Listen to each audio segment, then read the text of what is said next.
বেলা সে গাছে উঠে খেলতো, নদীতে সাঁতার কাটতো, আর রাতে দিদার মুখে ভূতের গল্প শুনে ঘুমিয়ে পড়তো।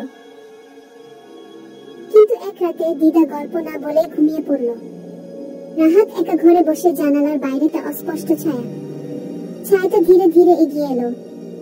চোখ দুটো লাল, গায়ে সাদা কাপড়, আর মুখে হালকা হাসি, একটা ভূত। রাহাত অবাক হয়ে গেল।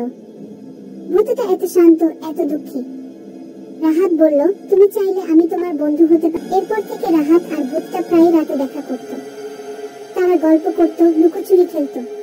রাহাত সেই রাতেই গ্রামের সবার কাছে গিয়ে বলল, আমরা বাসবন রক্ষা করব। এটা শুধু গাছ নয়, আমাদের বন্ধুর ঘর। প্রথমে কেউ বিশ্বাস করলো না, কিন্তু রাহাত সবাইকে দেখালো একটা পুরনো ছবি, যেখানে ভূতের মতো দেখতে এক পাহারাদার দাঁড়িয়ে ছিল।